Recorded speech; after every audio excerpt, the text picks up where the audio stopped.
Too bad.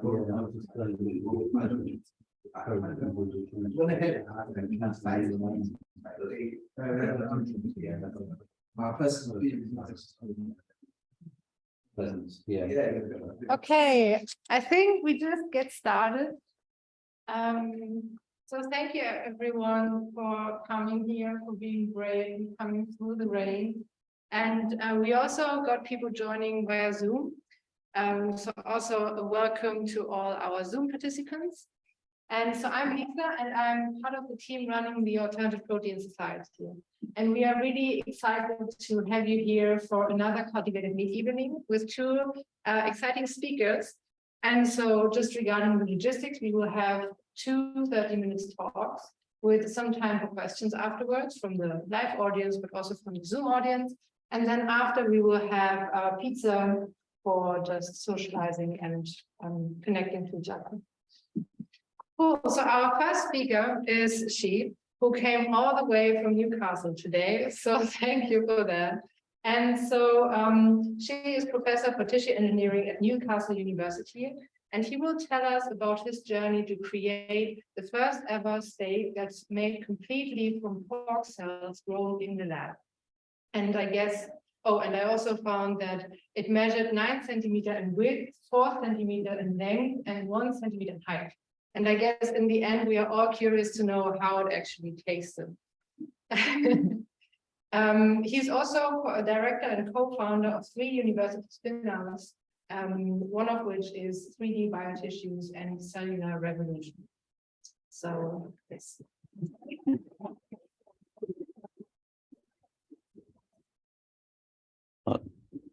Looks like I'm casting a shadow over the screen then.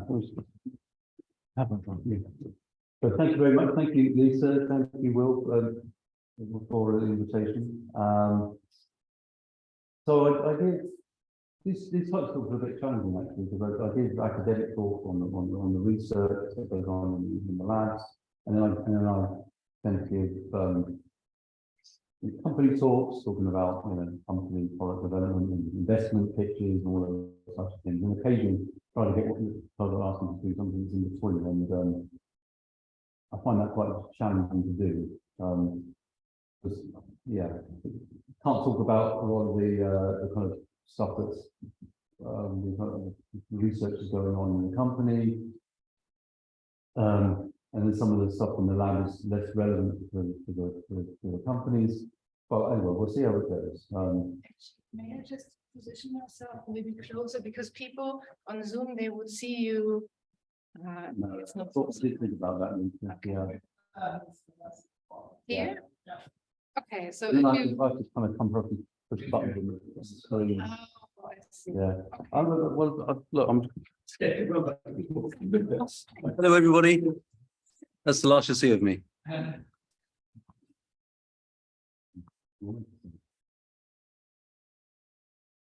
You asked me to give a brief introduction to cultures, meat, and cellular agriculture. So this is my attempt for that.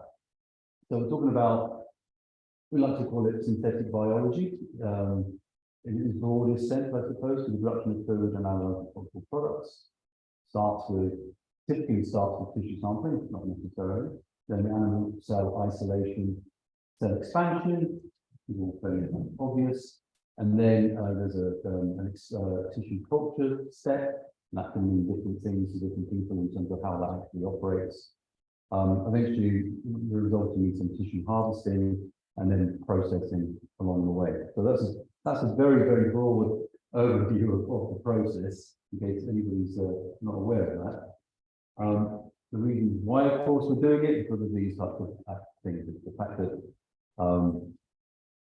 lab-grown meat or cultured meat can have a significant help positively with the environmental impact of traditional use of land and sea.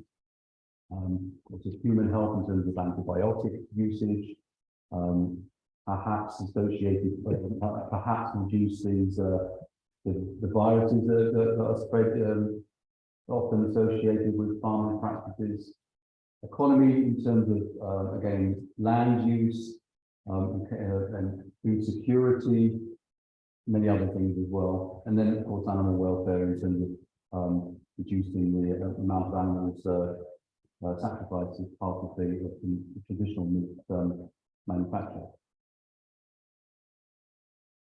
So in terms of the challenges, and there are quite a long list of challenges, these are just some of them, talking about scale of production, so high biomass yields, the distribution, so how to, the economic and legal frameworks about distributing these new products.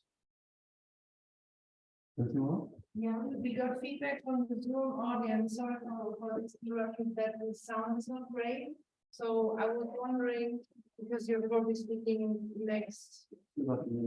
Over there. Oh, yes. Is that possible? Nice. That might help. Yeah. Okay. What was I?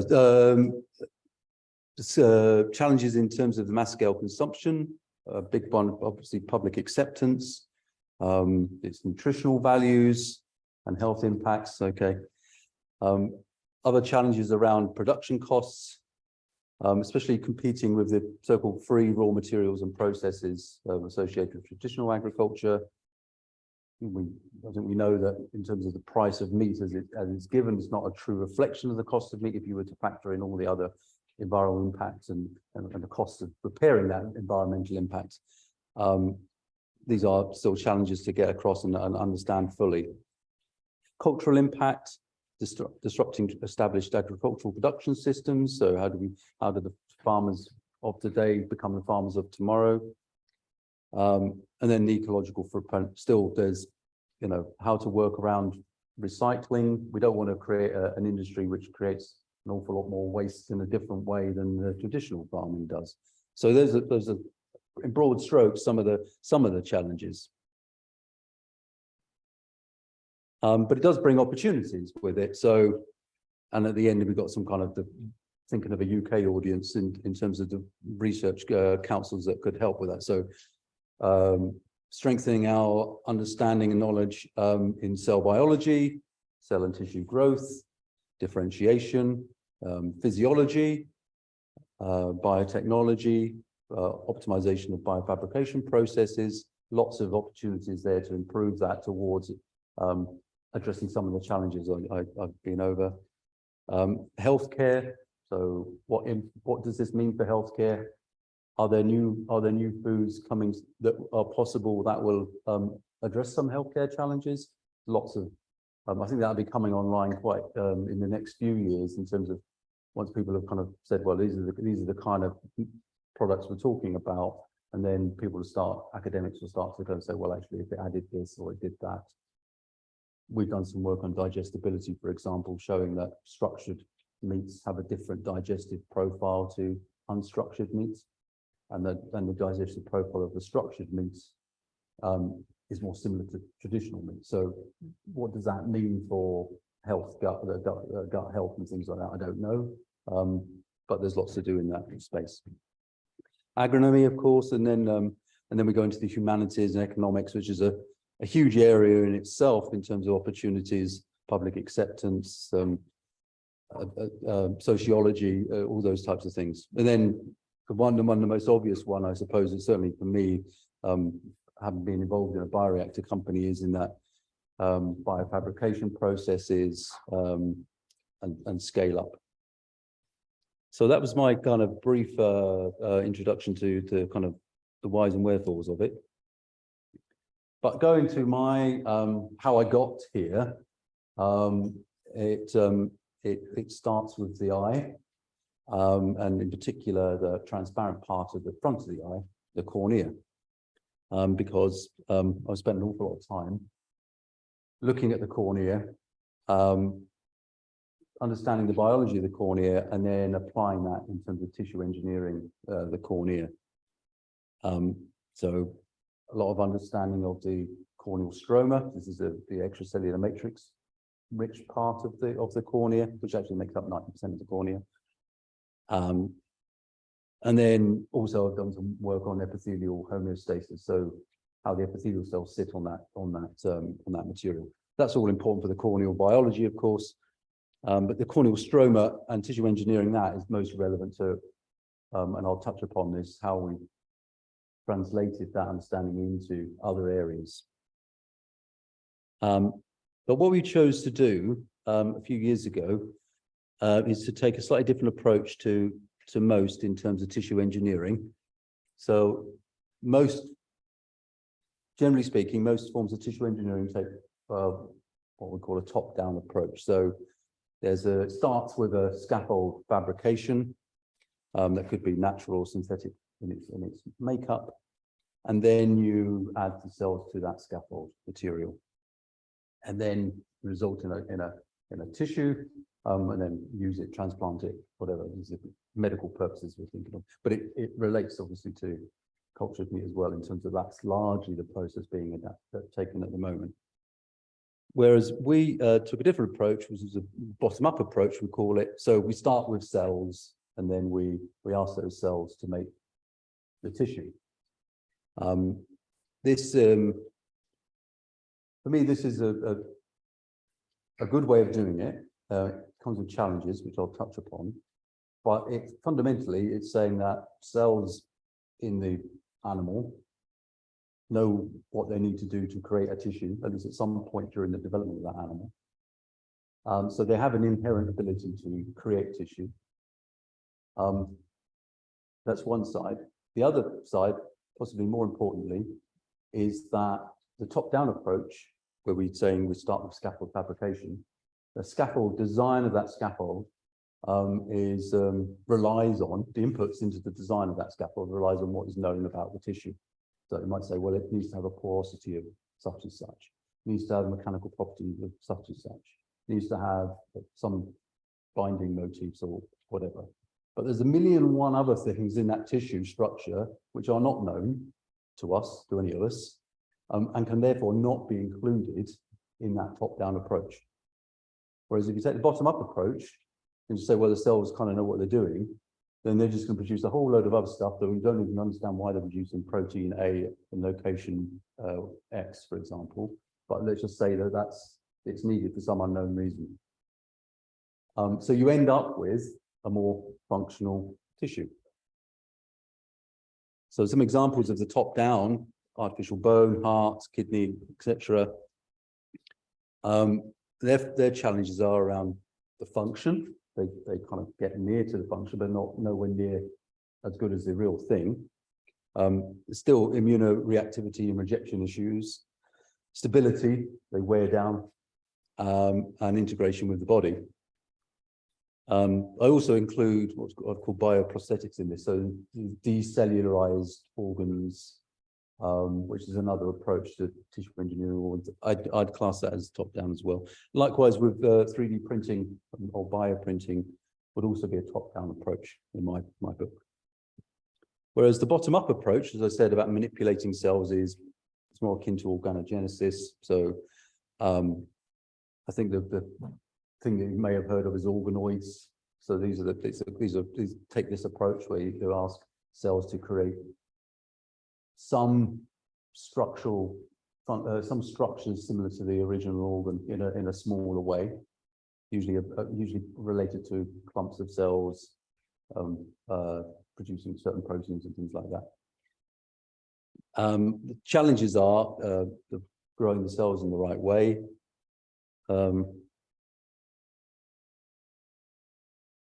stability, and growth conditions.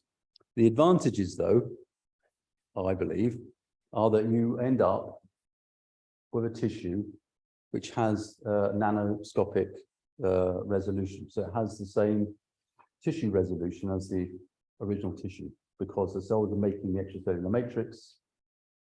And the important point here is that in tissues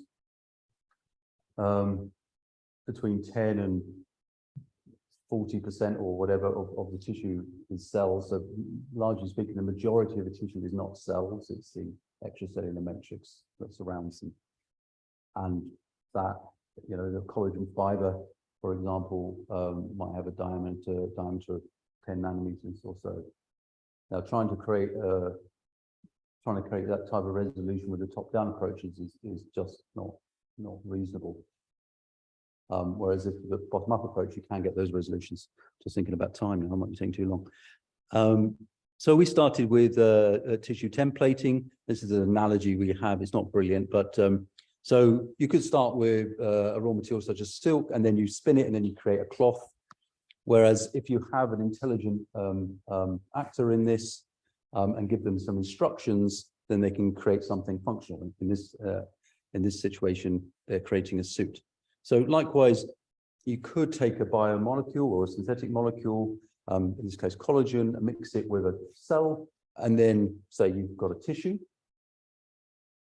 which is the kind of top-down approach. Or the bottom-up approach is you take a particular cell type, you give it some instructions, in this case it's a microgroove surface, and then you end up with a functional tissue in that the cells are responding to that information and grown in a particular way.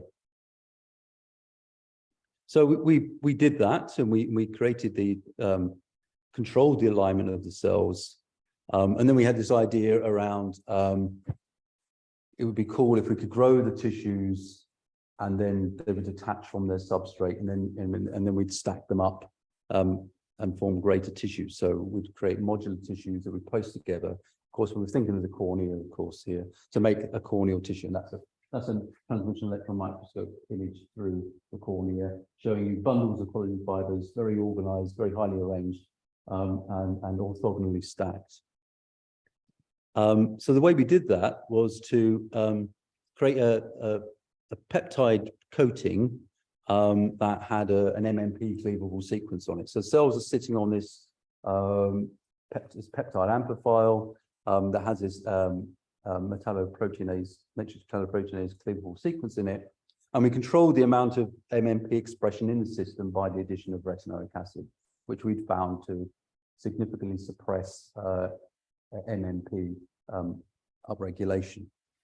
So then when we remove the retinoic acid from the system, MMP expression goes up, and they come along and in the same system, they snip the substrate, and the tissue detaches. Here we are on the right-hand side, sorry, on the screen. We're looking down in an incubator onto a tissue that's been formed for a few weeks. And we'd remove the retinoic acid from the system, and hopefully it's playing. Yeah, it is, it's just very slow. And now the cells are endogenously starting to express MMPs, and they're starting to detach from the system. I'll just play the other video. So this is the first tissue we ever generated in this manner. It's only a few tens of microns thick. But it's completely corneal in its origin. So it starts with corneal cells, and they make a whole load of corneal matrix, which has all the proteins that you'd expect to see in a cornea, and also has the correct alignment of those, especially the collagen, which is important for the tissue's function.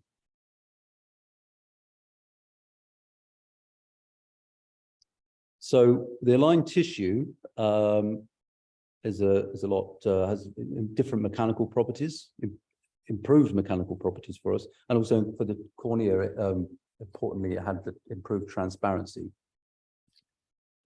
That's to show you that if you look down through the tissue, you get the orthogonality. So the green is cells, and the fact that they're crossing each other is that there's multiple layers of tissue generated, and that they're orthogonal, and they spontaneously arrange themselves in an orthogonal pattern in the same way that happens in the cornea.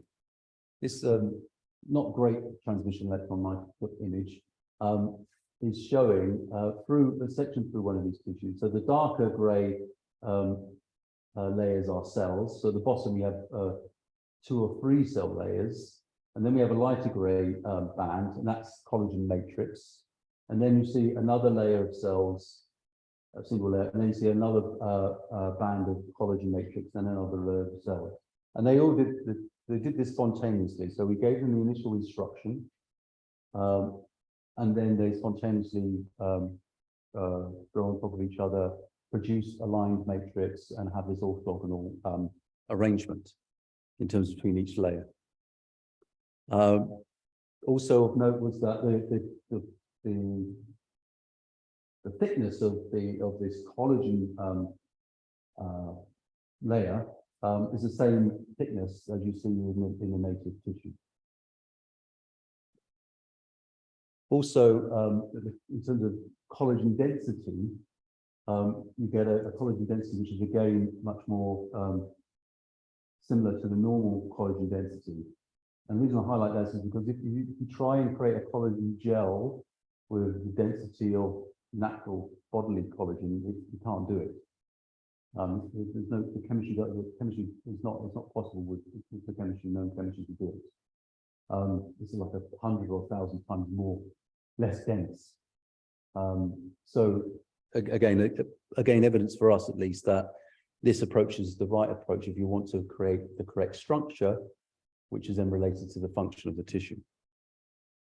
Just out of, again, because this is building up to our other uses, we also examined curved surfaces. Of course, the cornea is curved, and we were interested to see if cells would respond to this Miller scale topographical feature. So we're literally talking about curvature in the same, like a contact lens curvature. That's the shape that the cells were grown on.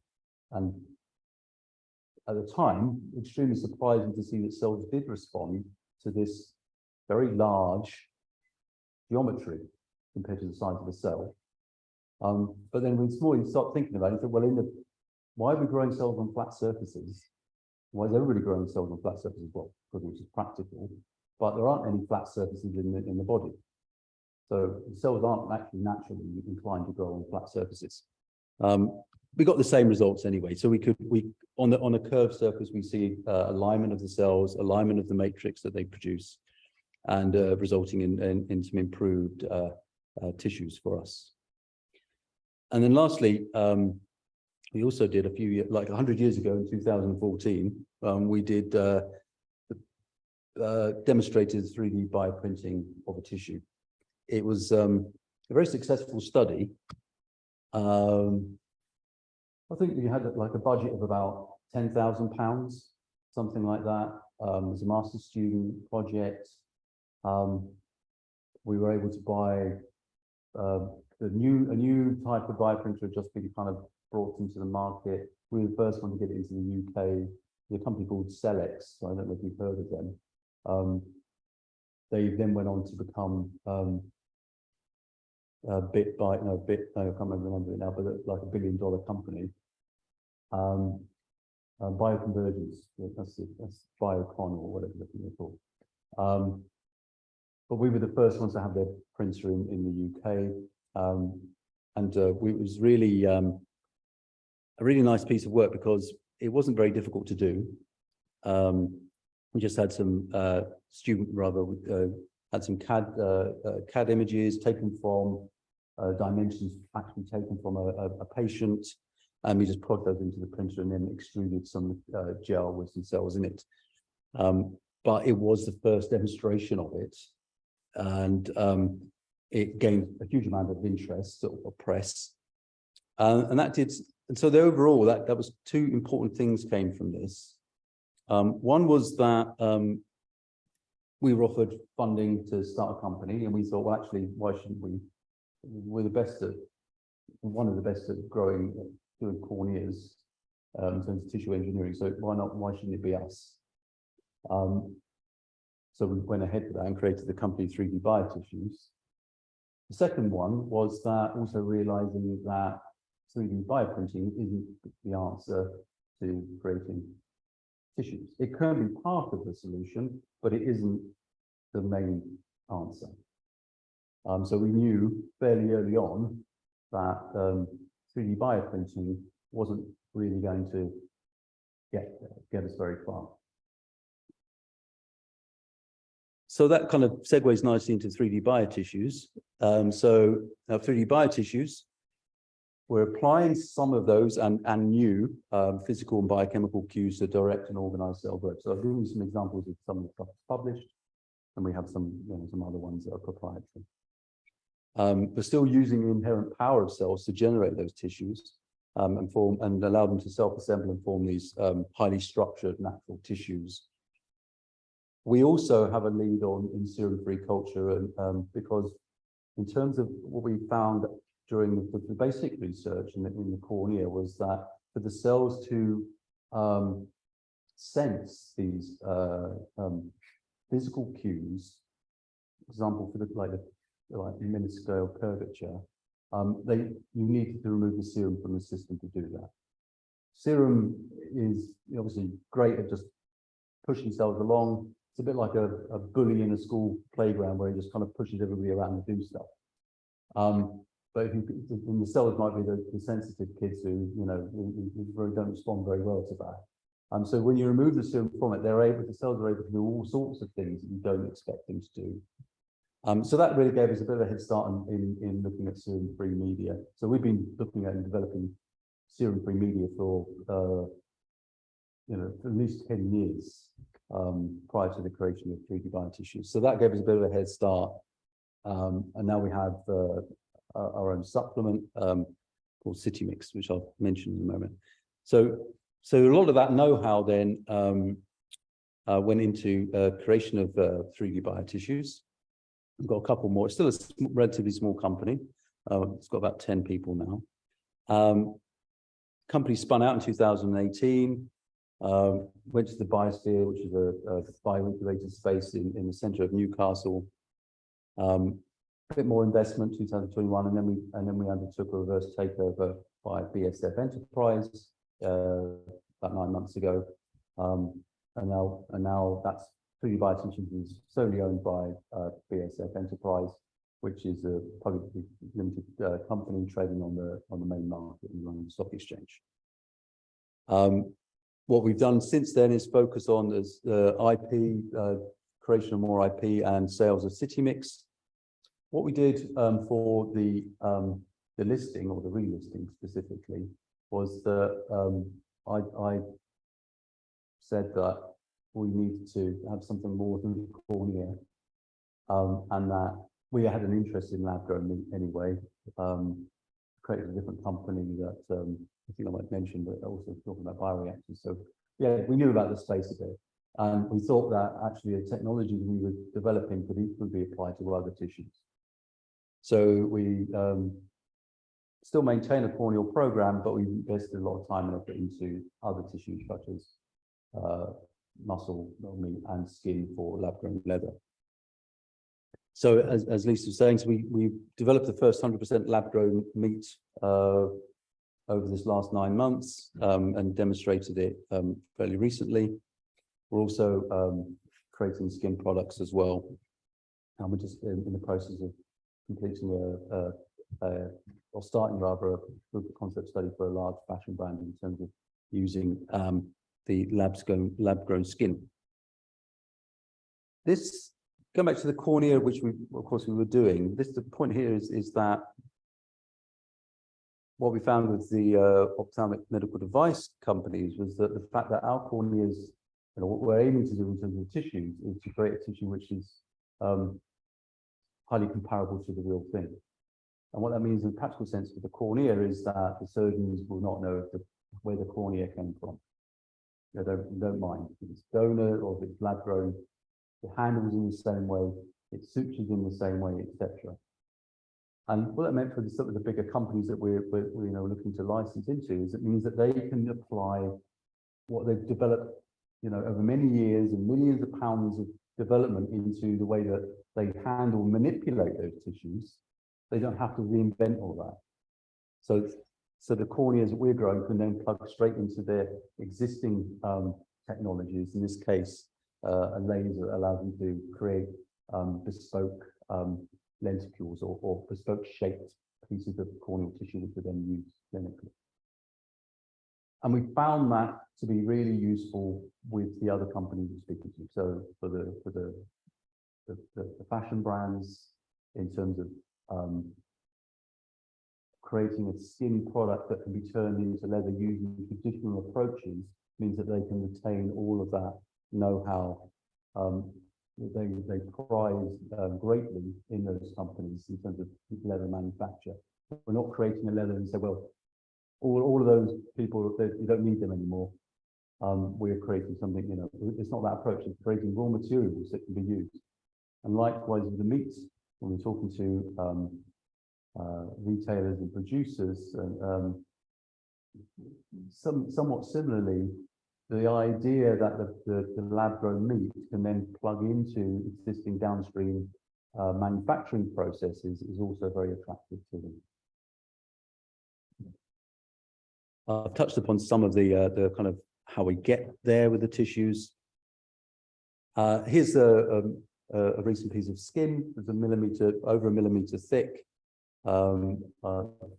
Skin products, and again, this is 100% skin, if you like. There's no scaffold, there's no additional fillers. It's all driven by cells themselves to make all that extracellular matrix. We've seen the corneas on the right. Yep, on the right-hand side, we have our first prototype with the lab-grown meat, and this was used to judge the cooking qualities of it. How did it react to cooking? Any shrinkage? Did it crisp? The organoleptics in terms of smell, things like that. And it was a very positive result. So we then went forward with the larger steak, as Lisa was saying, which was cooked up and tasted by us about a month ago. Sure, yeah. So really, what was really amazing for many of us there was that we had not appreciated how much of a sensory trigger the physical properties of meat are. Now, to experts, they kind of know this. They know that you can create meat flavor quite easily, but creating the texture is an altogether different problem. But what was amazing for us was that when we put it in our mouths, okay, it tasted like pork, great. But your brain, as soon as you started chewing, your brain just said that is pork steak. Because it took exactly the same amount of kind of force between your teeth, the way that it changed its physical character as you compress that meat on your basically chewing. Your brain just went, yeah, that's pork, without any kind of, even without the smell or anything else. Your brain said that's pork because it trained it. It knew exactly what that was. That really blew us away because we didn't realize the strength of how important the mouthfeel is to what your brain is telling you you're eating, which is great news for us because that's what we're trying to do, of course, is create that structure which relates to function. And with meats, we believe the function in this case is how it breaks down, how it chews, etc.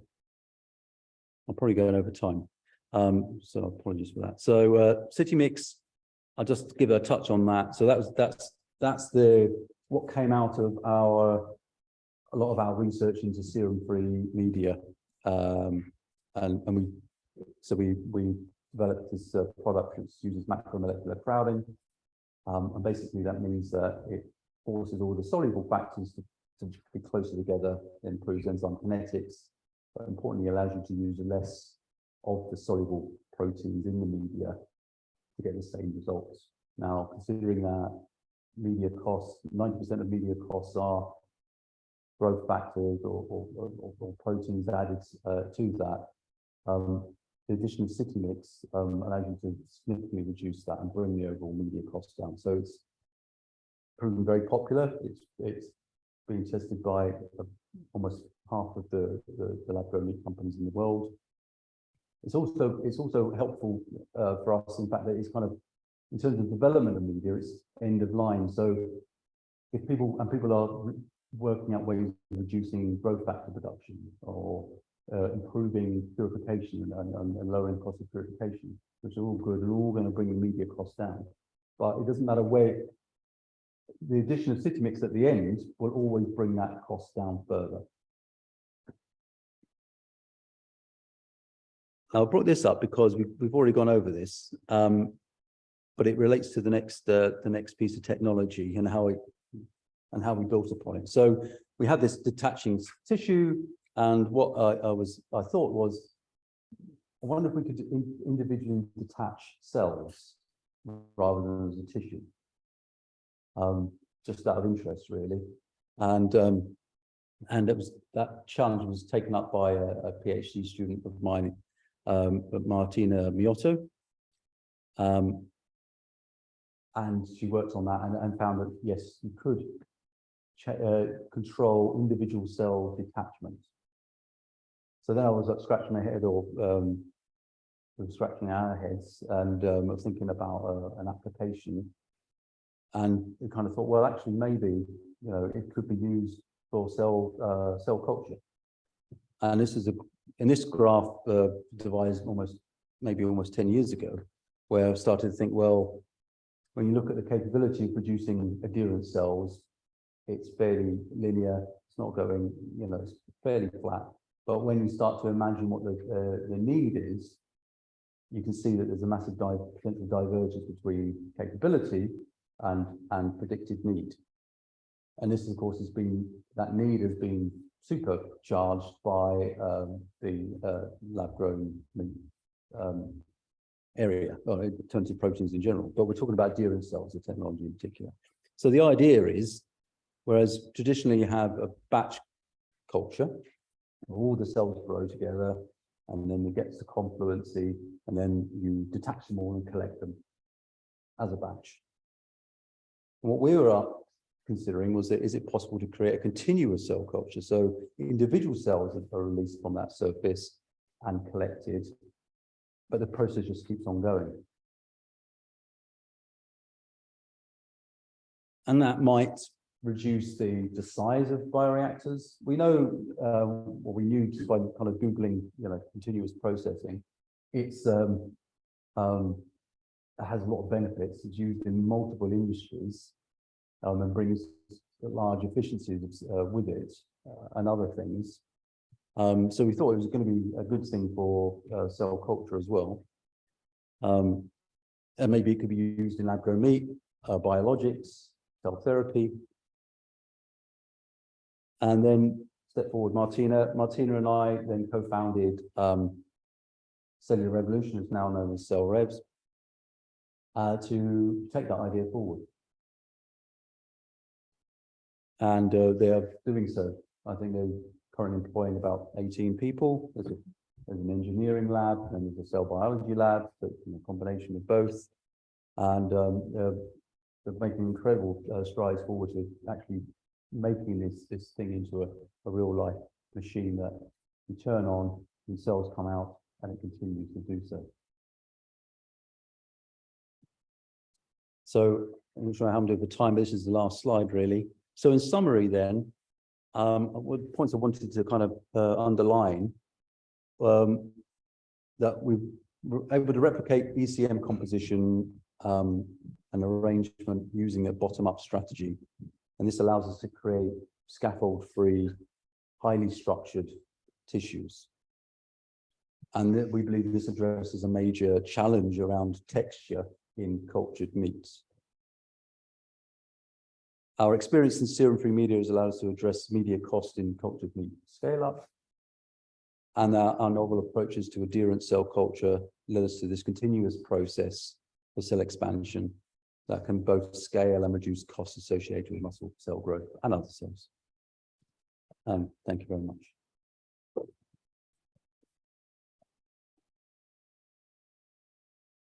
Amazing. Thank you very much for taking us through your journey. I'm opening the room now for questions, and I'm also monitoring Zoom for people from the Zoom audience to speak there, because they actually hear us from there, to ask questions. The state laid similar to the cornea as like separate layers that you don't put off each other, and do you use that thing at scale? Yeah, it's only. Question that we make sure that really everyone hears it. Yeah, so thank you. So the question was the lab lab-grown steak made out of separate layers of cells put together afterwards, and how might that process scale? So there is a modular aspect to it. It's not grown as a complete steak. So there's a modular aspect to it. Yes, that's for sure. That does the challenges in terms of scale up are not insignificant. But that approach does help somewhat in terms of the kind of modular approach. That's all I can really say, unfortunately. You might not be able to share this, but do either of your companies have products in the pipeline to get regulatory approval, or are they from that way on any kind of timescale you might be able to share? The company 3D Biotissues is not it's not aiming to be a B2C company. It's a B2B company, so it's working with, it's already selling the City Mix. That's a food safe ingredient. You know, and it won't have any, we don't envisage it having any problems to be incorporated into existing lab grown meat products. But of course, it's those companies using it will have to amend their regulatory submission or include it in their new regulatory submission. In terms of the tissue structures, again, we're looking to license that technology into other companies, work with them by collaborations or a joint venture to take that forward. So there's none in any regulatory applications at the moment. Number two. Okay, sorry, I missed the first part, so I don't know if you can disagree, but are you just making the muscular tissue, or are you also able to create the like fat deposits and membranes, all the large scale studies that you expect? We are currently just referring it to as meat. That's all I can say on that. Sorry. Yeah. So for the cell rev, is the kind of purpose to be a continuous bioreactor in a sense, and on that, are you focused on proliferation or differentiation in terms of that? Can you say? Proliferation is the main focus. Yes. Yeah. So generating large numbers of cells. Attached to a wall inside the reactor, I guess, until they need to be. Well, they're momentarily attached. Yeah. So, you know, the concept, it's more the concept now, but it just, so in terms of my thought process originally was that when people are looking at kind of scaling up adherent cell culture, the answer has always been to increase the amount of surface area. So if you have one flask and you can 10 million cells, and you have two flasks and you have 20 million cells. And if you want more than that, then you have a hyperflask. And if you want more than that, then you have microcarriers. It's all about increasing total surface area. Whereas what I realized, the kind of eureka moment was actually, it isn't really about total surface area. It's about total available surface area. So if you can always, so in the system where cells are detaching, they're then creating more space for new cells to grow into. So you don't actually, the total surface area doesn't become as important. So there isn't so cells proliferate in a normal way, but then they individually detach, creating space. So there is attachment on a surface at some point in the process, but then that's a small part of the process in this collection of those cells. So it's largely proliferation, yeah.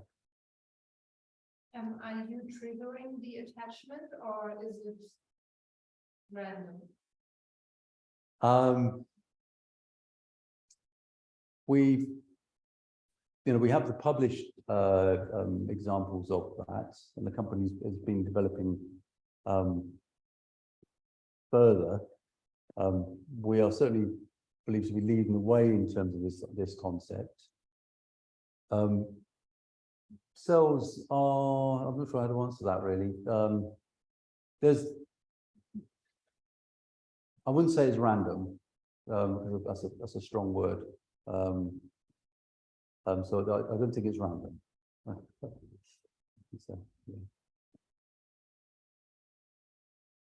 I don't see any questions from the Zoom audience, and you will get the chance to also talk to you after the talk. So I would say now we are doing the change. Thank you so much for sharing the information that you allowed to share. Oh, yeah, no problem. So next we have Chris with us.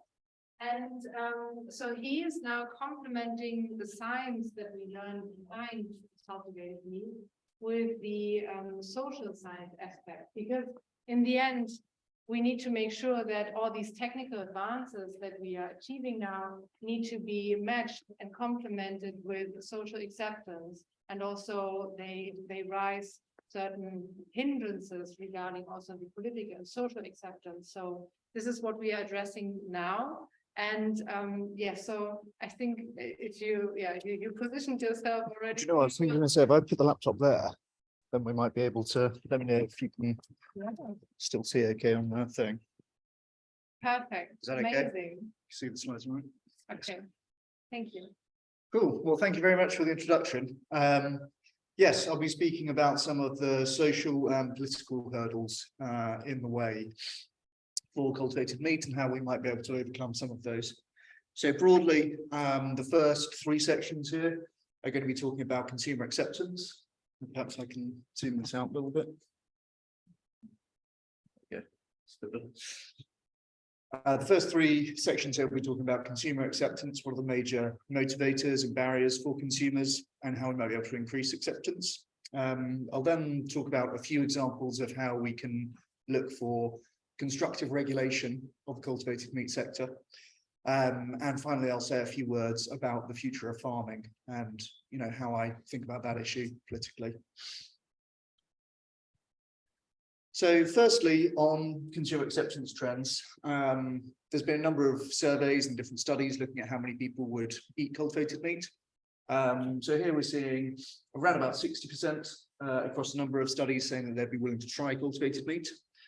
And it's a bit more of a mixed picture when you look at willingness to buy. We've got a few different studies here, but we're tracking between sort of 12-ish and 60-ish% of people saying that they'd be willing to buy cultivated meat.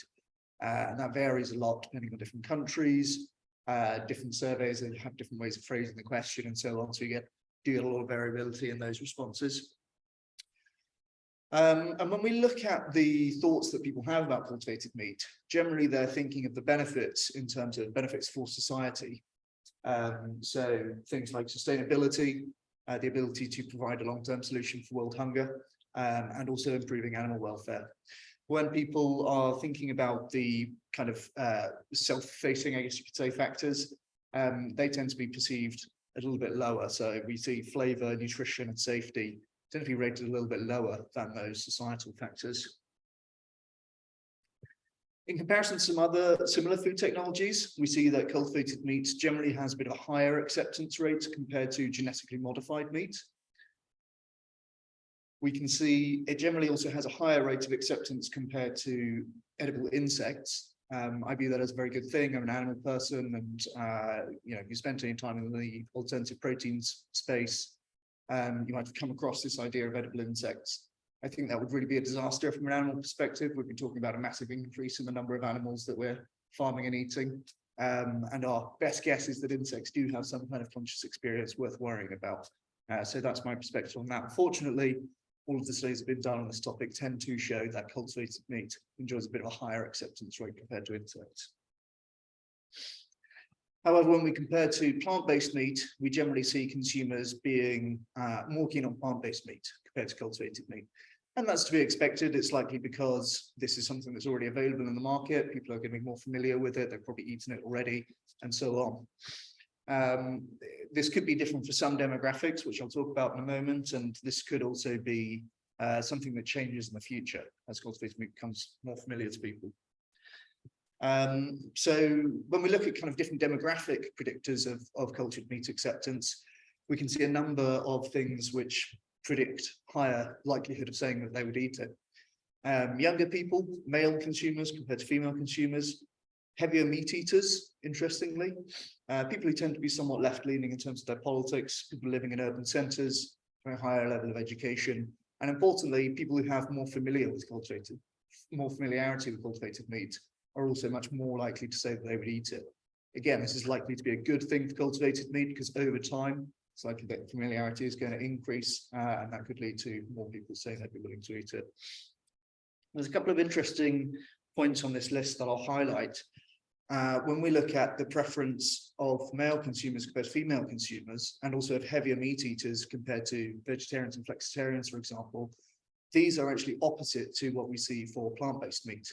Right, so when we look at plant-based meat, that tends to be more appealing to females and also to people who are more likely to be at least meat reducers of some kind. And so that's highlighting how these different types of alternative proteins, do I have a table on that? No, I don't. There's different types of alternative proteins are filling somewhat different niches, and there is most likely room for both in the market and the future of proteins. So looking now at a few of the barriers to acceptance, what are the main things that people say as reasons that they wouldn't want to eat cultivated meat? And a lot of them center on this concept of unnaturalness. It's a very common heuristic and intuition that a lot of people have, that unnatural things are bad.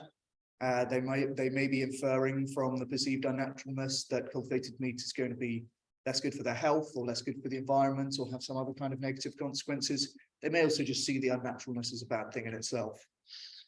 So this is an expression of a few different things: distrust, neophobia, which is a concept in food, just fear of new foods in general. And that kind of varies between people, and again, consistently predicts higher likelihood of rejecting cultured meat. And there's a lot written about disgust response as well. They all seem to be centered on the idea of unnaturalness. And then some of the more tangible ways that that is expressed is through various concerns that people will talk about in surveys and focus groups. People will talk about nutrition concerns, safety concerns, and also somewhat strangely ethical concerns. Some people appear to have this kind of worldview where unnatural things are necessarily bad. This, of course, kind of overlooks all of the ethical considerations that you might have when compared to conventional meat from animals. And then somewhat separately to this is also economic anxieties, and in particular, what will happen to the farmers. And I'll go and talk about that a bit more later. So those are some of the major barriers. There's also a couple of really key uncertainties. So things that we don't necessarily really have a good answer to yet, and which are going to be very important for adoption of cultivated meat in the long term. The first is price. And it's likely, and already has come to be, that the earlier cultivated meat products are likely to carry a big price premium compared to conventional meat. For the most part, that's not going to be something that consumers are willing to pay, although there will be some early adopters who value the novelty, who maybe are going to be willing to pay more for it. But if we're looking at mass adoption in the market, really we do need to see the price of cultivated meat come down to at least parity with conventional meat. And the second important, as yet unknown, is the taste. And as Che mentioned, also the mouthfeel. So the eating experience is the main thing driving our food choices. In fact, these two are top of most lists when you have basically analyses of the things that drive our food choices. Is taste and price. Is this a food that I like to eat, and can I afford to eat it? So these are going to be two very important things that we need to see cultivated meat industry getting right if we're to see mass adoption. And then when we look at the benefits, again, as I mentioned earlier on, some of the societal benefits, including an improvement to animal welfare, an improvement in terms of the environment, and improved long-term food security. These are some of the things that people mention the most frequently. And an interesting implication here for marketers of cultivated meat is that these most commonly cited benefits are not necessarily the most important for consumers to acknowledge in terms of adoption. So although these societal benefits tend to be the most obvious and things that people think, okay, obviously we're going to be using less animals, that might be a good thing, there are other things that are likely to drive acceptance that producers and marketers of cultivated meat can focus their messaging on. So this mainly centers around personal benefits of consuming cultivated meat. So we might talk about products with reduced saturated fat compared to conventional meat, added omega-3, added vitamins and other minerals, being free from antibiotics, and being free from pathogens that are frequently found in meat from animals. So all of these things are actually going to be more likely to drive acceptance, but they're less obvious to consumers, first of all. So these are really the points that marketers of cultivated meat want to be focusing on. And here we can see some data to that effect. We've got in blue the proportion of people saying that each of these would encourage them to try cultivated meat. You can see a little bit higher percentage for improving food safety and being free from antibiotics compared to focusing on benefits of the environment and animals. This is a bit of data on the relative likelihood of eating cultivated meat, which claims to have the same nutritional profile as conventional meat versus nutritionally enhanced cultivated meat. So as I mentioned, with added omega-3, reduced saturated fat, and so on, other modifications that you might be able to make. We found in this study that it didn't make that much of a difference in the UK, but it was a significant difference in the US. And in particular, when you're looking beyond the early adopters, that's when those benefits to the consumers themselves tend to become a bit more important for driving adoption. We also see survey data showing higher acceptance of non-GM cultivated meat. This is quite interesting. You might think, and I suppose hypothesize, that there wouldn't be that much of a difference because people who are on board for trying cultivated meat are probably going to be less likely to be worried about genetic modification. Right, it's all food technology. A lot of consumers are perceiving these quite similarly. When we ask them in surveys, we do actually get more people saying that they'd be willing to eat the non-GM cultivated meat. I think that what might be happening there is a bit of signaling of that label. So if you see a product that says non-GM, you know, that's giving a certain number of consumers that kind of naturalness, safety, healthy kind of signals that they might be looking for. So for some people, that could be kind of cancelling out the cultivated meat aspect if that's something that they would be worried about otherwise. And when we look at the importance of different labels that people would be looking for on cultivated meat, the most important in the US and the UK participants in this survey was regulatory approval. So approval by the USDA/FDA in the US and approval by the FSA here in the UK. Generally, what this is telling us is that, as we might expect, consumers are pretty much delegating their understanding of what foods are safe to the relevant regulator in their country, and approval by the relevant regulator is going to be something that consumers are looking for on those packages. So I'll talk very briefly about a few studies on increasing acceptance of cultivated meat. One of these looked at the different names that you could use for this product. You'll notice that I'm saying cultivated meat at the moment. This is the latest iteration in a long saga of different names that have been used over the years. For some time, the industry adopted the term clean meat, but that was largely abandoned because people felt that it was not quite clear what that meant. It wouldn't be obvious to consumers, and it was likely to be disallowed by regulators. For a brief time, also, the industry adopted cell-based meat. That was a little bit less appealing to consumers, and you know, the biologists in the room will have noticed it's also kind of arbitrary because if you zoom in far enough, all meat is going to be cell-based meat, right? So now cultivated meat and cultured meat is still widely used as well. These are quite descriptive, quite unique, non-offensive terms, and these are the terms that have really kind of stayed the course in terms of the different names for cultivated meat. When we look at a lot of media framing on cultivated meat, often it's shown as this kind of meat in a petri dish kind of image that people might be familiar with. And, you know, unsurprisingly, this is not a particularly appealing framing when we're talking about a foodstuff. So there have been some efforts made to represent cultivated meat using images of food such that would be experienced by the consumer and not this kind of petri dish kind of image that we see in a lot of. And explaining cultivated meat, one somewhat surprising finding from the literature is that generally simpler explanations tend to result in higher acceptance rates compared to more complicated explanations. The majority of people are not going to understand the more complicated explanations, and the knowledge that they don't understand what they're being told could be off-putting for some people. So basically, if there can be simpler explanations such that a higher proportion of people are likely to feel that they've understood what they've been told about it, that's probably a better way to go, rather than giving what might be more complete, more detailed explanations, but that most people are going to feel like it is beyond their understanding. And then the final one on this is responding in particular to this idea of unnaturalness. And we ran an experimental study a number of years ago looking at different kind of methods of doing that. We found that trying to argue people out of the view that naturalness is important was generally unsuccessful. If that's a view that people have, they're probably going to be relatively committed to that, and it's more difficult to get them off that view. But what was kind of a more successful approach was to reframe that as a benefit, and saying, you know, cultivated meat can give us benefits beyond what we can get from the natural products. Another unsuccessful thing that we tried in this study was arguing that cultured meat is not unnatural. It replicates the natural process of cell sliding and so on. Again, that's something that people were not particularly buying when we tested it. Okay, so that was my sections on consumer acceptance. So in particular, we had a look at some of the overall rates of acceptance, some of the major barriers, motivators, and uncertainties for consumers, and a few ways that cultivated meat producers and marketers can look to improve acceptance over time. So I'll speak now about some regulations which we have recommended in the UK. I'm here with John Murphy, who's the Programme Manager of the Alternative Proteins Association.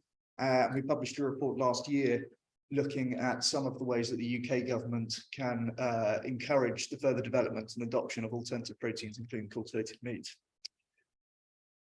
And here's the Alternative Proteins Association logo. You can find the website at alternativeproteinsassociation.com if you're interested in reading this full report. But I'll touch on some of the main recommendations here. So our first recommendation to the UK government was to make sure that there's an open dialogue between producers and regulators. For the most part, I've been told that regulators don't like to answer hypothetical questions, such that if you are to ask a regulator, you know, would you approve a product that's something like this? The regulator will say, submit an application and find out, which is not particularly helpful for companies who don't want to invest a lot of resources in developing these applications and have the potential of, you know, public turning down of an application, which could have other implications for them also. So opening a dialogue between, in the UK's case, the FSA and the producers, are enabling people to ask questions while they're developing their applications. So some kind of pre-submission guidance and advice unit in the FSA would be helpful, as well as ensuring that companies who are dealing with the FSA have somebody there who is responsible for dealing with them, such that they have a single dedicated point of contact over time. We also spoke about international equivalence. So at the moment, since Brexit, we're in a bit of a strange situation with respect to novel foods regulation. Essentially, we have inherited the novel foods framework from the EU and now have a UK version of it. And while it's exactly the same as the European regulation system at the moment, approvals don't translate. So there are already examples of alternative proteins that are approved in Europe, but are not approved in the UK, even though the regulatory process is exactly the same. There's no reason why we ought to be asking companies to jump through the same set of hoops twice. And of course, if you think about the relative market sizes of the UK and Europe, if you're an alternative proteins company, you have to go through the same process. You're probably going to go for the one that gives you access to the much larger market. So it makes sense for the UK under its current system to be automatically approving things which are approved in Europe. Again, the regulations at the moment are exactly the same.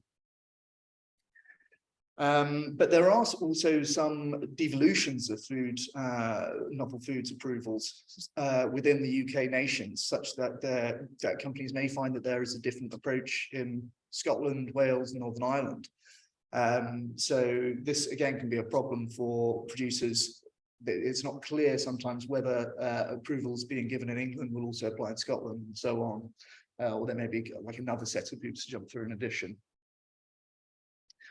So our next recommendation was about fair and honest labeling of these products, and you know, everything in this section here applies to cultivated meat, but also applies to plant-based and other alternative proteins. You've seen a number of these headlines over the last few years saying that plant-based products using meaty terms are somehow misleading to consumers, and that consumers are being led to believe that these products contain meat and animal products when in fact they don't. Frankly, this is a very disingenuous criticism. of these products. In most cases, it's quite clear that we're not talking about meat from animals in the case of plant-based meat. And subsequently, most of the attempts to restrict the use of such labels have been thrown out, and plant-based companies have been told you are allowed to continue using these terms. Here are some examples of some of the products which some in the meat industry would have you believe are misleadingly labeled. Here we can see no chicken pieces, which I think is quite clear that it's not chicken. Here we've got vegan chicken-free slices. Again, I don't think that anybody's being misled to think that this in fact contains chicken. And my favorite, this isn't chicken. I don't think that you could really develop a clearer labeling system to indicate what this is not. So again, I think it's a very disingenuous attack on products in this market. And yeah, it's something, again, that most of these attempts to restrict these labels have been unsuccessful so far, and long may that continue. So it makes sense to allow the use of descriptive animal product terms, given that there are appropriate modifiers, right? So in all the examples I've just shown, the term chicken is used, but there's clearly no attempt to mislead people that this is a bit of chicken. In the case of cultivated meat, there's an even stronger case for allowing products to use these labels. For example, when we think about cultivated seafood, some people are allergic to shellfish, and they're also going to be allergic to cultivated shellfish. And if they have some cultivated shellfish, having been assured by a regulator that this is not shellfish, we're going to have a problem. So it's a very strong argument in favor of allowing these labels for cultivated meat products in particular. And we're also looking at the idea of introducing the universal labeling system, which would have clear indications if a product is plant-based, is cell cultivated, or is from an animal.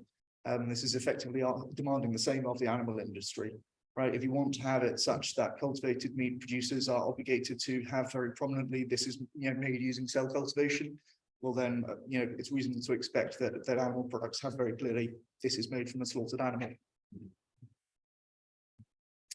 So our next policy recommendation in this report, again, you can find the full report at alternativeproteinsassociation.com.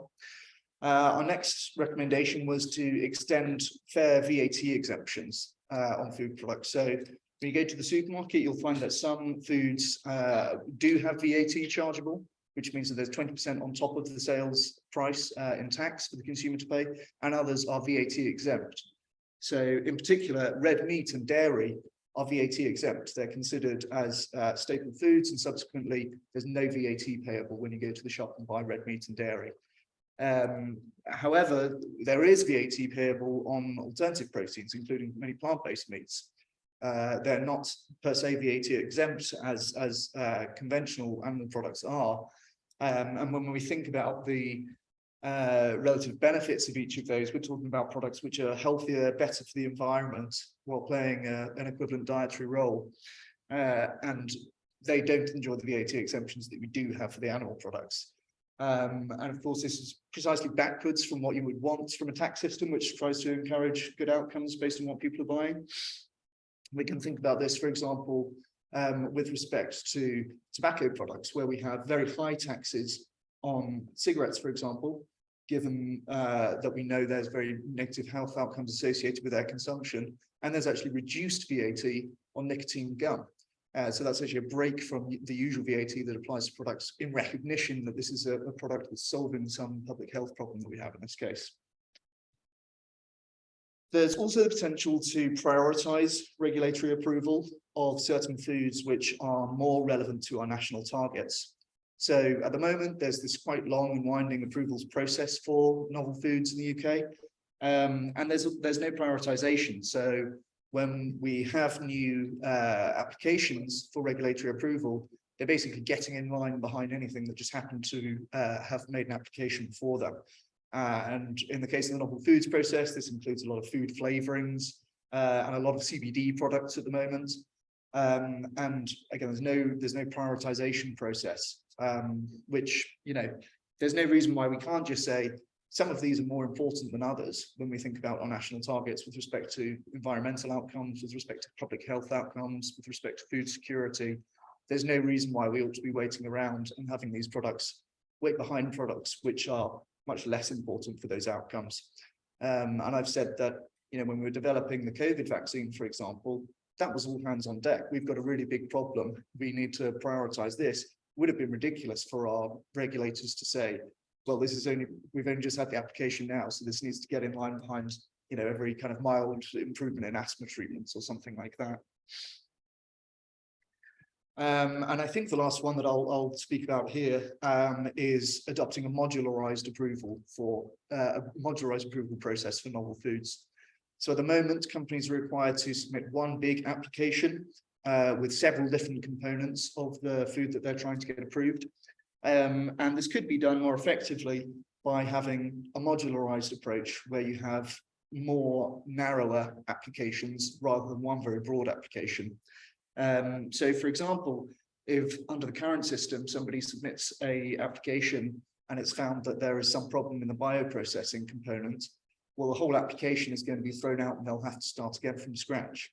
If on the other hand, you were to adopt this modularized process where some components are sort of downstream of some others, and we find that there's some problem with the bioprocessing component, well, now we can still avoid throwing out the components which came before that, which were fine. And in that way, you require less duplication of efforts and less application admin overall for producers. So this approach would enable approval of specific processes and ingredients. It would also be quicker and simpler approval for narrower applications. And it would also encourage the sharing of intellectual property between companies. So if some company has a particular part of the approval process of the production process approved, then that could be made publicly accessible in databases that could be accessible to other companies. So in this way, it kind of encourage IP sharing also.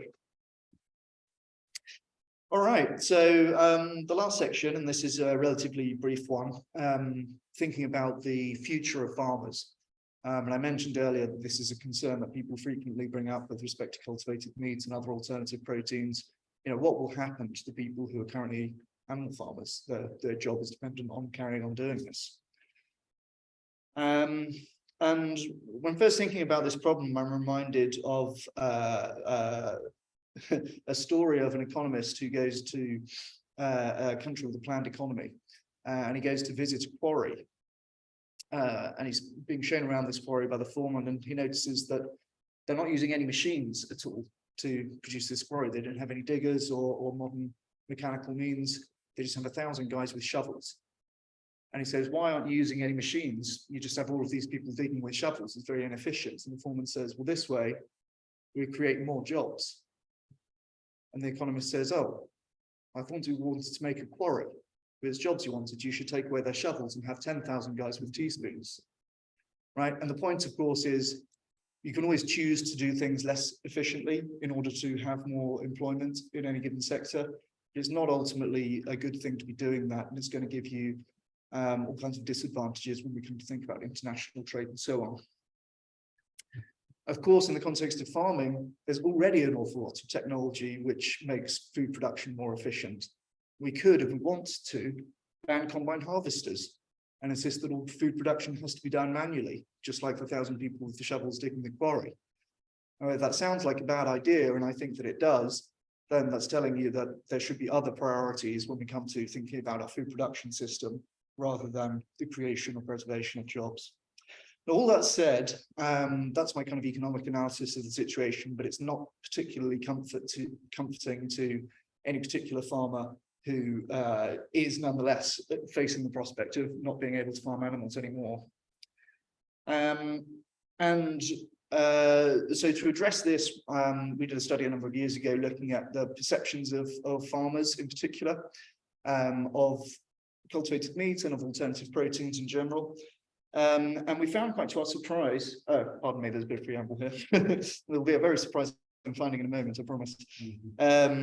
So when thinking about people who have farming jobs, we see farming makes up a higher proportion of the jobs in less developed countries. So if there are job losses in this area, it will fall disproportionately on countries with weaker economies already, which is a bad thing, of course. Farmers themselves tend to live in areas which are economically dependent on agriculture. Right, there's not that many other employment opportunities around where these people tend to live. And they also, on average, have lower average levels of education compared to the general population, which again could make it challenging for them to find other work if they can't farm animals. So much to our surprise, when we looked at data on the diets of farmers compared to the general population, and this is data from France and Germany, we found that a higher proportion of people working in agriculture and meat production were themselves meat avoiders. So you can see, it's probably a bit small on the screen, you can see meat industry workers in Germany, just 35% identifying as meat eaters. We can see 36% are flexitarians, and you have pescatarians and up. And the same pattern over here in France, we see just 48% of animal farmers in France identifying as meat eaters compared to 69% in the general population. So a higher proportion of people working in animal farming were themselves some form of meat avoiders compared to the general population. And there were some focus groups in this study also that kind of fleshed out farmers' views on these issues. And it's found that many farmers do share a lot of concerns about meat production. And in particular, there was some regret expressed that really there was a drive for efficiency that was tending to push us towards more factory farming and less small-scale traditional agricultural methods. And notably, these systems are, of course, worse for animals. They're also worse for farmers. It's not particularly pleasant to work in this kind of environment where, much more pleasant to work in a less intensive environment for them. There has been some evidence of a bit of backlash, particularly in the Netherlands. You may have seen news stories of farmers' unions kind of getting together and pushing back against some of this drive to cut down on meat consumption. But interestingly, there does also seem to be a bit of polarization going on, such that you are hearing more from people who are pushing back against these things, but there are also a large number of farmers who are starting to move towards alternatives and embrace future methods of farming and so on. And yes, there may be quite a bit of ambivalence about farming itself, often below the surface and not necessarily expressed in the farming community. If you are somebody who lives in a farming community and you've decided to go vegetarian, for example, that might not be something that you speak about with your farming neighbors. And so that kind of comes into this situation where the perceptions of what the other farmers are thinking and doing, it might be quite different from each individual who thinks, okay, there are some reasons to move away from this. And it needs to be on governments to create an equitable protein transition and ensure that there's not this contingency of people who are dependent economically on carrying on farming animals. That's not a good thing for them, and it's not a good thing from us who are trying to change the system either. So we need to support alternative protein production, and in particular providing capital support so that farmers can move from milking to milling. If you have invested a lot in milking parlors and other equipment and infrastructure which is specific to animal farming, that's going to be something, a depreciating asset as we move towards alternative protein production. And so there needs to be some kind of capital support for farmers to be able to invest in the new equipment for alternative proteins. We also need to be sharing information about the new opportunities for growing, for example, soy and peas and other inputs for alternative protein products. We of course need farmers to be able to do that. And so sharing information on those opportunities with them is going to be an important part of the process as well. There can also be other support given to farmers who take the risk of moving away from conventional animal farming and start producing inputs for alternative protein products. And one of the major things that they want to know is that there is going to be a market if they choose to do this. That's something the governments can provide through public procurement. So governments, food outlets, and for example, schools, hospitals, prisons, these are all large contracts that farmers would like to be able to rely on for knowing that the government will be buying a certain amount of alternative proteins, and therefore there's a guaranteed market for producing crops that are going to help in that production. We also need to be thinking about alternative uses for agricultural land. So this is an image of how much land it takes to feed the UK currently. And you can see that the largest area on the UK map is taking up the beef and lamb pastures. There's also dairy pastures down here. And notably, a massive area required overseas to feed the UK as well. So this is almost the same size as the UK in terms of the land that we require to produce our food. And that includes things like growing crops, which are then imported to be fed to animals, or importing meat from overseas as well. So we need to be looking at alternative uses for that land. If we move away from meat and dairy production, we can be looking at different uses for the agricultural land.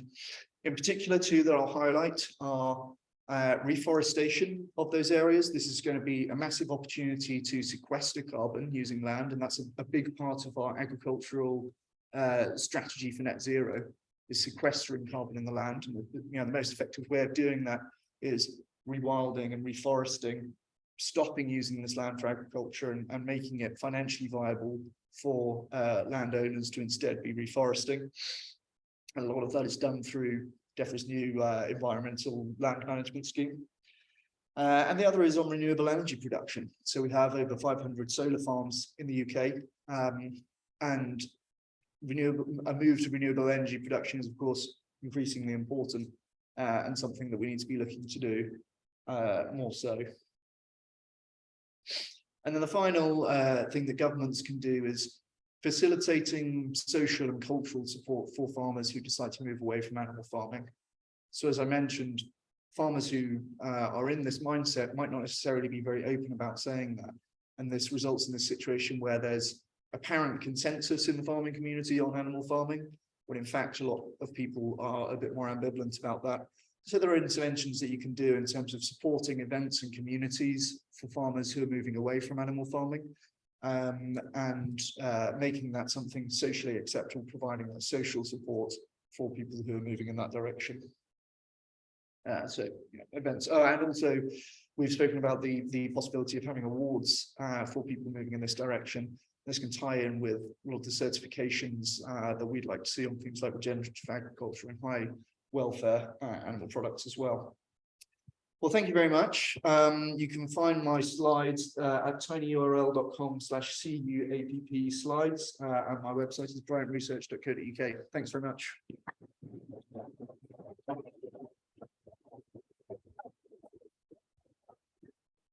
Thank you very much, Chris, for sharing this information with us. So we have some time for questions, and I'm also monitoring Zoom. I saw already a comment, but maybe if there are questions in the room, we start with that.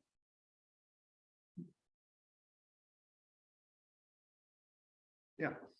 I have a question on the slides about acceptance of cultural needs.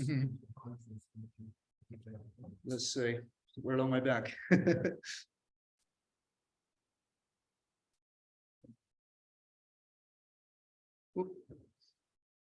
Is it this one? Yeah, so I mean, I've briefly that like a lot of these ones, I mean, for example, in Brazil and in the project, if acceptance is so low in countries that some consider further less debatable, how does that sort of fit in the narrative that this be able to sell more to the today? Yeah, that's a really good question. So this is related to this issue of cost as well. So a lot of the participants in the studies, in particular in Brazil and Dominican Republic, as you mentioned, were expressing cost as a significant barrier for them, right? This is not something that I would buy if it's more expensive. A lot of people are not able to afford that choice in those places. And there's quite an interesting thing going on with the price of cultured meat production, because we do see that the first products available certainly are significantly more expensive than their conventional meat counterparts. But that is something that may be likely to change over time. So as the economies of scale develop in the industry, and the unit price of producing new cultivated meat comes down, ultimately we're talking about something which is far more resource efficient, and especially given the likelihood of coming regulations of animal production and consumption. You know, we often hear people talking about meat tax and other kind of policies that with a similar effect.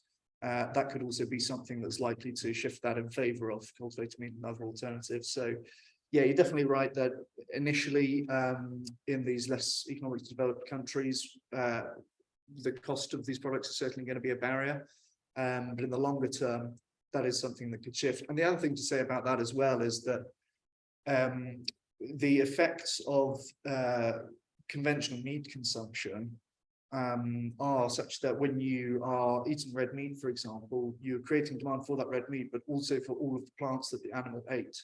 So it's basically increasing demand for a bunch of food commodities that could be being fed directly to humans, and therefore increasing the price of those foods, which you know, might be quite staple foods in those countries. So you know, you've got Brazil on there. Loads of our soy that's fed to animals is imported from the Amazon. So it's having some kind of distorting effect on the price of staple foods in developing countries as well. Right, yeah. Yeah, do you think that the acceptance of these meats in UK will lower the barrier and increase the acceptance of GMOs? GM? Yeah, it's an interesting question. Will the presence of cultivated meat lower consumer barriers to genetic modification? So in a lot of these studies, people are perceiving cultivated meat and genetically modified foods as quite similar. If people have quite a surface understanding, they basically think, you know, this is some kind of science production in food, and they're not making too many more differentiations beyond that. But I was quite surprised by this finding that people were more open to non-GM cultured meat. And again, I think the reason for that is that non-GM label is giving them the signal for kind of naturalness and other benefits that they might be looking for. As to whether widespread adoption of cultivated meat could eventually increase acceptance of genetically modified foods, it's somewhat hard to say. My intuition is that it could, if more of these perceived as similar technologies are approved of and adopted. I think that probably moves us overall in a direction of being more open to similar things. But as far as I know, there's no particular data on that question. Sure. Do you have anything in terms of customer awareness? Do you have any idea about what their expectations are when the studies are saying what should be in terms of what do they think what should be is in terms of products, or how similar do they think it's completely different to plant-based meats in terms of how it feels, or is there anything about that? Yeah, so yeah, it's an interesting question. So it's about whether consumers are differentiating between plant-based meat and kind of, I guess, more broadly their expectations of cultivated meat. I think that there is definitely some conflation for people who don't know very much about the topic. So some people might be kind of categorizing them both as meat alternatives, and then, you know, assuming that there are more similarities than there are in reality. But well, my interest is that I think if I was on the survey, what I do know, and somebody said cultured meat, I'm thinking of steak. I'm thinking of it's the exact same thing as the meat I eaten the day before, except it comes from a different source. So then when I'm answering any other questions about whether I like it, whether I don't like it, whether it is it, that's what I have in my mind. yeah, Which may be fine for your study, because you don't have a timeline of when these are eventually going to come out. But in practice, my concern is that the things that are coming, the products we're seeing, you know, how close are they to the ideas that your respondents in the surveys have got?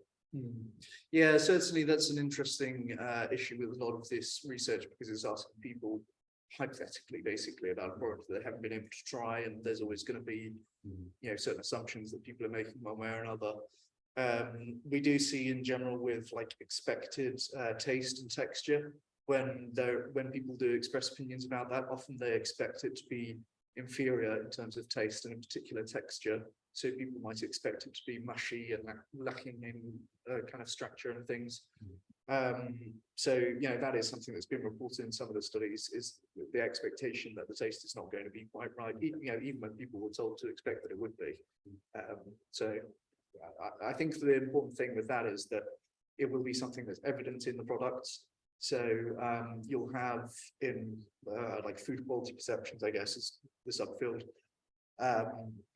something called credence attributes, which is like food safety, for example, is going to be based on people's beliefs and maybe unobservable to a certain extent, right? Or perhaps we won't know the long-term health effects of any given food over a long enough period of time. So that's called a credence attribute, and its opposite, I think, is just called a quality attribute. It's probably, I'm probably getting that wrong, but that's basically more directly observable. So that's things like price and eating experience. I can just look at the price on the shelf and know what it is. If I am given the opportunity to have a free sample, for example, then that's something I'm going to be able to verify the taste and texture in a way that I couldn't necessarily verify, like the long-term health effects, just as a consumer. Is it a short question? If a Zoom wants to go ahead. No, we're fine on the Zoom front. Yeah, So- I was just gonna ask, do you know if there's been any studies on the few places, say Singapore, that has had regulatory approval? Any studies on asking people whether they would buy it if they have tried the product, or maybe when it has been tastings, in the US, for example? Yeah, that's a great question. I believe that there is a very recent, or possibly as yet unpublished, study in Singapore looking at, you know, the only people who have been able to eat it or have been able to buy it so far. I think that's literally a 2023 paper, so if it exists, I don't yet know the details of it. There is one study which Mark posted with some colleagues at Maastricht, where they had people come into the lab and eat 2 samples of meat, and one they're told is cultivated meat. In fact, it's just conventional meat that, you know, weren't given access to it to try with people. But in that setting, you know, whilst some of our most optimistic projections are like around 60% of people saying that they would try it, in that setting they had everybody who came to the study tried what they believed to be cultivated meat. So in the one kind of, I guess you call it like revealed preference setting, which had a much higher rate of people going ahead and eating it. Of course, that's kind of confounded by the sort of lab setting and the conformity of a person in a lab coat telling you this is okay to eat. And subsequently people, you know, so everyone eats it, and subsequently they actually rated it as more tasty than the conventional meat, although they're of course in fact the same. And that could be, to Che's point, about like a violation of the expectation that it would be worse, right? So they're thinking this is going to be worse than they have, it's the same, they perceive it as better. So yeah, that's one study that looks at consumption of, you know, what people thought were cultivated meat, and then, you know, the last punchline of that is that afterwards, when they're debriefed and told, okay, this wasn't actually cultivated meat, just had 2 samples of conventional beef, a lot of people were like really disappointed and really excited, and they wanted to try it. So you know, pretty good overall messages coming out of that study. Cool. So I would say with this, we are wrapping up these 2 talks, and I think we've spent like a really broad topic, from the science behind cultivated steak or cultivated meat, and also we were touching on the regulatory hurdles and the consumer acceptance perception. So just a quick note from the Zoom audience. People were curious about they couldn't read your link, but we will follow up via email to all of you, because they couldn't read it from the slide. So we'll send that through to you. And so for the people here being present in person. Oh, there you go. Sorry, that's you. Oh, so yeah, thank you for the reminder that actually we have 2 very exciting announcements from the society side of things. So first of all, we are looking for engaged students who join our team and help us to build this growing community. So if you're interested to work in an excited and engaged team, please scan the QR code and send us a message. That's the first thing. And then the second thing is one of the projects we have going on at the moment is a literature review project, where you get together with other students and you basically review the literature to a certain question in the alternative protein field. And you can be supervised by either of our two speakers. So if you're interested in, in getting into that, please email us. I don't have the email now here, but if you go onto our website, you scroll to the bottom, there's an email address. So if you scan here, this will direct you actually to our website, and there you will also find our email address.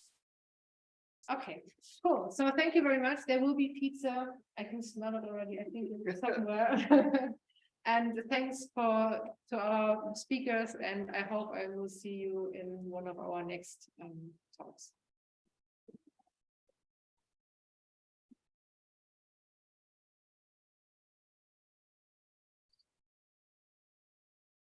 Very nice. Thanks for seeing the David. That's okay, yeah. I guess there's nothing to take off, is there? So it's just. I guess, It's just.